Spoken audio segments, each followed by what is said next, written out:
เอาเห็นเบิ่งบ่วันนี้เวลาที่วันอะไร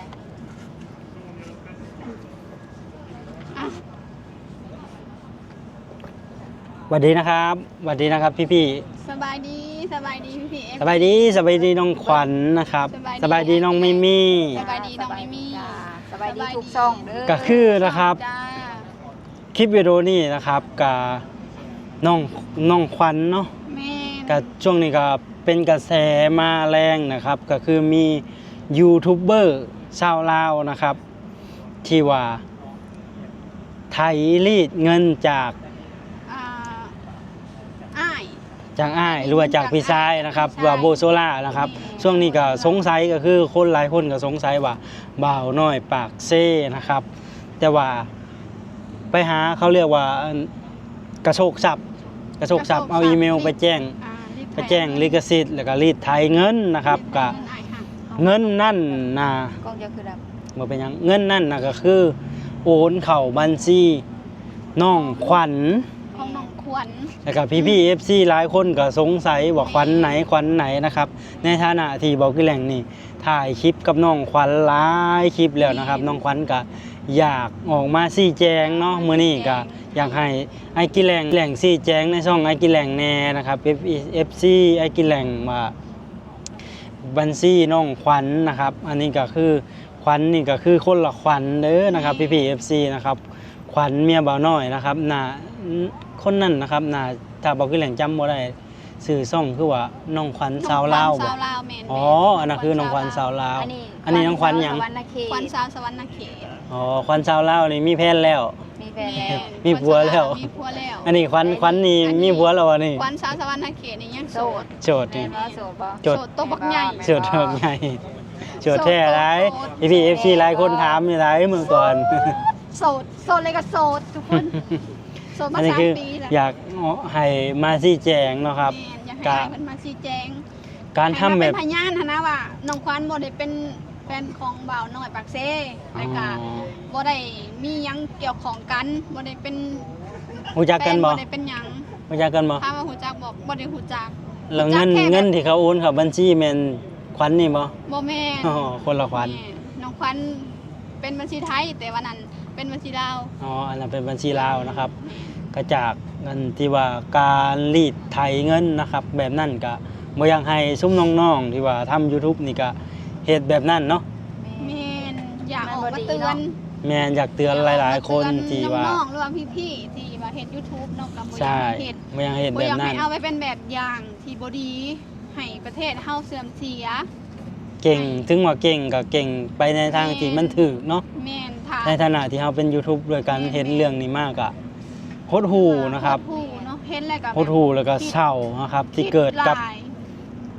ที่ว่ามันบ่ถึงว่าเกิดกับตัวเองกับซัมพี่ชายเนาะพี่โบก็พี่แหล่งก็นับถือเป็นพี่ชายไอ้โบนะเพิ่นคือแบบดีนำเบิดทุกอย่างน้องที่ทำ YouTube นี่รู้เบิดนะครับน้องมิมี่น้องขวัญแต่ละคนนี่สิรู้เบิดไปถ่ายคลิปนี่สิแล้วก็สิแนะนำให้ถ่ายคลิปจังใดแม่นเวลาวิวบ่ขึ้นเวลายอดวิวบ่ขึ้นก็ช่วยแนะนำให้ว่าต้องเฮ็ดจังซี่นะน้องนะเพิ่นก็ยังบอกอดไปก่อนเด้อน้องเดี๋ยวมันก็ขึ้นทีหลังเด้อเฮาเฮ็ดแรกๆเนาะเพิ่นก็สิบอกเพิ่นก็บอกว่าสิช่วงแรกๆเฮาคือเห็นอ้ายเพิ่นครั้งแรกก็ตื่นเต้นเนาะทุกคนคือน้องขวัญเห็นครั้งแรกก็คือตื่นเต้นนะไอ้โบอ่ะคลิปนี้เฮาก็ทั้งออกมาชี้แจงเรื่องน้องขวัญแล้วก็ทั้งออกมาให้กำลังใจพี่โบเนาะออกมาให้กำลังใจพี่โบแล้วก็ทุกคนที่เจอปัญหานี่กำลังเจอปัญหาเนาะที่ได้ถือคนบดีเหตุใส่เนาะทุกคนก็คือให้กำลังใจเพิ่นก็คือเรื่องกระโชกทรัพย์นี่น้องมิมีน้องขวัญฮู้อยู่บ่ว่าเขาเฮ็ดแนวใดบ่ฮู้เลยถ้าเขามากระโชกน้องก็สิโอนเงินให้บ่คันถ้าเฮาบ่ฮู้จักอีหยังก็น่าจะโอนเนาะว่าเด้อแม่นเพราะว่าน้องขวัญก็บ่ฮู้ฉะนั้นเรื่องนี้อย่าพาวเขาเอิ้นว่าอย่าพาวด่วนตัดสินใจเราต้องถามพี่ๆคนที่เคยทำมาก่อนจังซั่นจังซี่นะครับ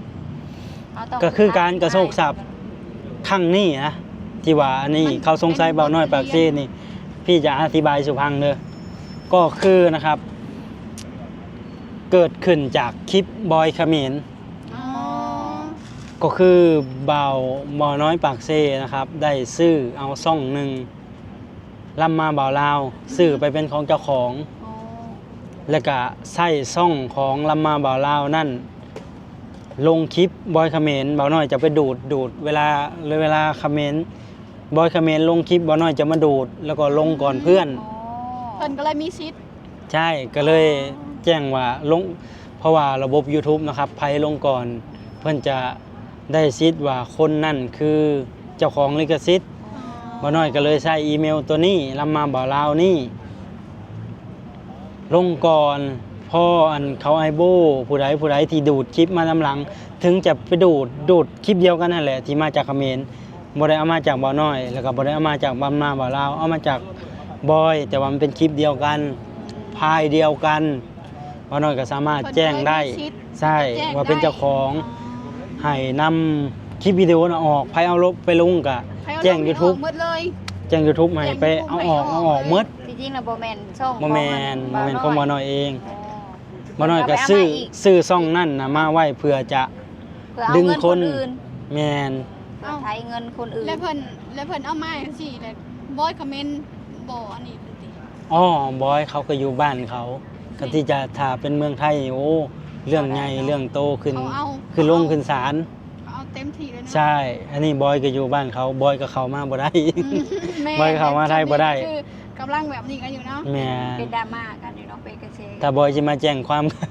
บอยก็สิโดนรวบ แม่คือสิโดนรวบเพราะว่าคนไทยรออยู่เนาะ ก็คือออกมาชี้แจงเนาะทุกคนก็อย่าทุกคนนะครับ FC เบากี้แหลงหรือว่า FC น้องมิมี่ก็อย่าเข้าใจผิดนะครับ เข้าใจน้องควัน อันนี้คือน้องขวัญสาวสมรรณเขตแล้วก็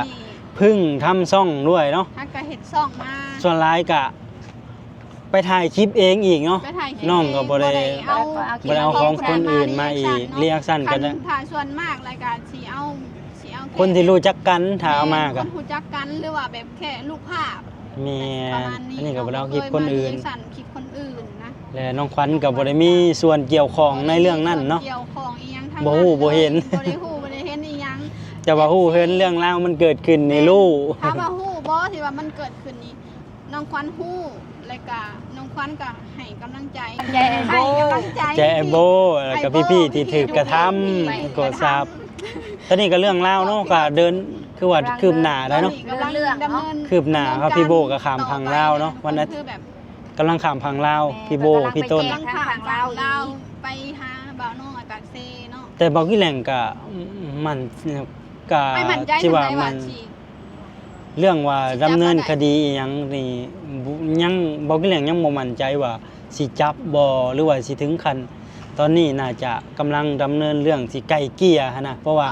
เบาน้อยแล้วเฮ็ดบ่ฮู้บ่ชี้บ่หยังเลยนะครับ ออกมาหับ บอกมาชี้แจง แจงอีหยังจักอย่างคือแบบอยู่แบบ แบบเหตุปกติคือแบบ คือ บ่มีหยังเกิดขึ้นเนาะ บ่ได้ฮู้บ่ได้ มันต้อง เห็หยัง มันต้องคือเขาพี่ต้นไปเนาะก็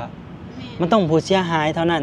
ที่สามารถดำเนินเรื่องนี้ได้ แม่น เพราะว่าเฮาก็บ่ได้เสียหาย คือจังว่ามีผู้เสียหายอยู่บ้าน แม่นก็คือน้องเดีย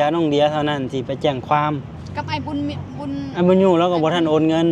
แค่โดนช่องนี้รายงานปิดช่อง อ๋อ อันนั้นคือก็ไม่แน่ใจว่าแค่เรียกเงินนี่ก็เป็นความผิดแล้วบ่สำหรับบ่าวน้อยนะ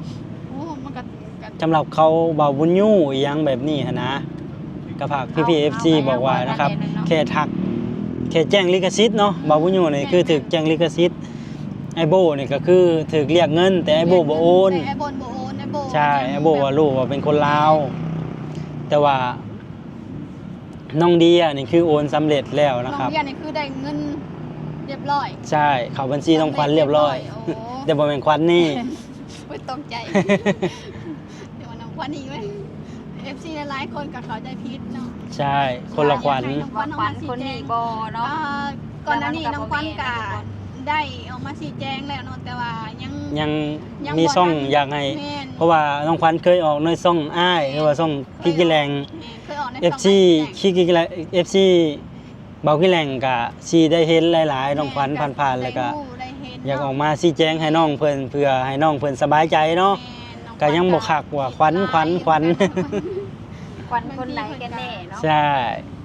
แล้วมันก็บ่แม่นน้องขวัญคนนี้ บ่แม่นน้องขวัญคนนี้เด้อคนนั้นหันงาม ค งาม นซื้อส่งเพิ่น แต่ ก็ ว่า น้องขวัญสาวลา แต่ ว ว่าคนนี้ขี้ร้ายเลยก็บ่มีแฟนพร้อม แม่นบ่แม่นตัว FC วะนี่ บ่ได้ตัว บ่ได้ตัวบ่แต่เพิ่นขอเบอร์สิให้วะนี่ ใน YouTube มีทั้งเฟ อ๋ ซ อ มีทั้ง มีทั้งเพจมีทั้งไลน์ทั้งเบอร์ถ้าอยาก ทั้ง TikTok ถ้าอยากติดต่อทางส่วนตัวก็ไปอันเขาเรียกหยังหน้าโปรไฟล์น้องขวัญสาวสวรรณเขต ขวัญสาวสวรรณเขต เอ้า ก็สิบ่มีใครติดต่อมาดอกเพราะว่าเฮาหน้าตาพอดี บ่แม่นนะหาเว้าหลายคนประตูหับสายนำบ่ทันก็บ่รู้ บ่เงียบคือภาษานี่เนาะ เอ้า ให้ สำหรับ หา คลิปวิดีโอนี่เนาะกับพี่ๆก็คงจะกระจ่างกันแล้วเนาะว่า คนละขวัญเนาะ คนละขวัญ จ้า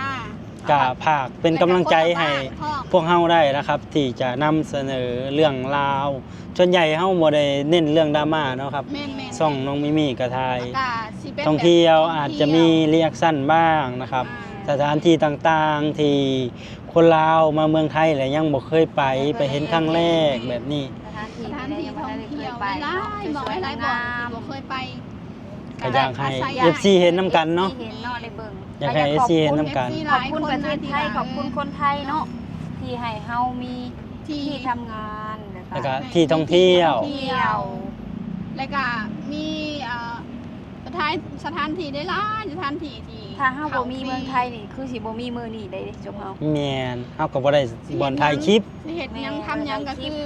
คิดดีๆเนาะถ้าไผแบบว่าอยู่ในประเทศไทยนะ เพราะว่ากฎหมายประเทศไทยกับประเทศลาวก็ต่างกันเนาะ แม่ โอเคนะครับพี่ๆก็ไปติดตามน้องมิมี่สาวลาวได้แล้วก็น้องขวัญสาวสวรรณเขตได้แล้วก็บ่าวกิแหลงซาแนลนะครับ ค่ะ เจอกันใหม่คลิปหน้านะครับพี่ๆ FC สวัสดีครับ สวัสดีค่ะ สบายดี